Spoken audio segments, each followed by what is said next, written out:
If you wanted to work with that band, number one, like I said before, be as passionate as you can be about them. Try to strike up a rapport with them, and really educate yourself about, if you're in New York City, about the environment of the way the music industry works in New York City.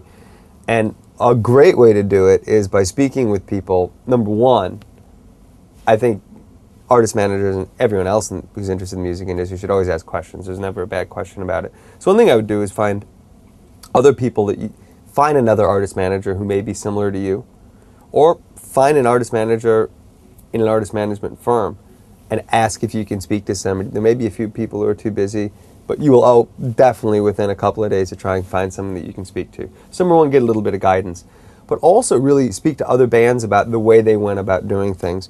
There are a lot of bands in New York City who don't have management, and most bands in the world and artists in the world do not have management. But one thing you can learn from as well is seeing what bands are doing in, let's say, for example, New York City, who are doing the club circuit, what they're doing correctly and what they're doing incorrectly.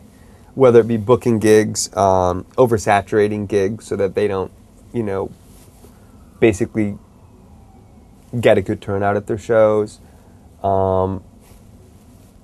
Be able to isolate images with, issues regarding image, genre, musical trends that are going on. I mean, the real basic things are easy. Whether or not the band can play, what they need to do with regard to their performance is one thing. But the other things to really think about career advancement are really also to model yourself after what bands do you know that are at a moderate level of success, may not even have a record deal, but have worked in environments such as New York City to their advantage. And you're always going to want to contextualize yourself, I think, within the scene of wherever you are. New York City is very different than Boston. So, I mean, that's the biggest thing. And everyone says contacts, but it is contacts. You need to get to know people. And I would really isolate a few venues that you think would be appropriate for your artist and try to work those venues. Don't spread yourself too thin. Don't book yourself on a night where you're not going to get anyone to come to your show because you're not helping anyone and you're going to alienate the club.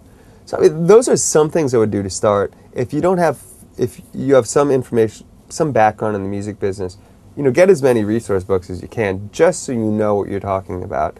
Never sign anything without going to some type of legal counsel. That's a big thing.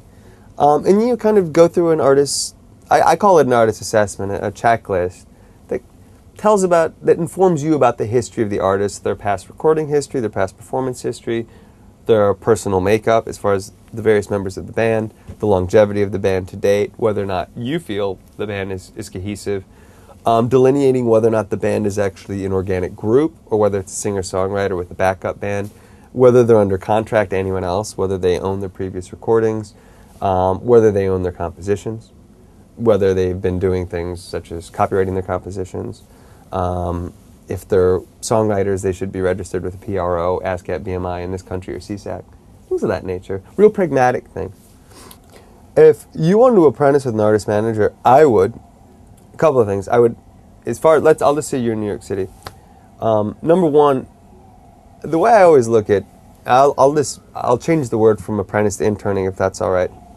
And I don't mean necessarily interning for credit in a college sense, but I'll just use interning because it's a term I'm very familiar with here in an educational institution. Isolate an artist that you love. Advice I always give to students is, whether it's with regard to interning at a record label, and I'll just use a record label as a metaphor as well. Go to a label that you love the music at, because it's always a good place to start is something that you're going to be excited about. Enthusiasm is very obvious. It's also contagious, and people like enthusiasm. So if you want to work at a record label, pick your 10 favorite record labels in New York City, go for them. The same thing goes with artist management. What artists do you like is what I think about. What artists live in New York, perform regularly in New York, whose management is in New York. That's where I would start. And then I would isolate exactly the best pitch you can get on why you love those artists and why you'd like to help further their career. And I would contact the artist manager and say that you would like to apprentice, intern with them, and you're doing it for experience and you'd like to help out in any way, shape you can, with the proviso that, they're going to spend some time educating you. And that's the way I would do it. And, there may be a few places that will say that they don't, because of basically employment regulations, they don't like to have interns. Many people would. Many managers work out of small offices or kind of out of their apartments, so they could just, you can meet up with them a couple times a week, and they could send you out, on errands, helping them out. And I always err on the side of working with a smaller company, whether it's one person. I would prefer that, is if you want to learn from a manager, is you get one-on-one experience, and they're going to be really keen on having somebody help them. So there are a lot of great source books for artist managers, but I would really look at, I'd look at it from the artist side first. Once you isolate the artist that you're really interested in, find out who manages them, contact them.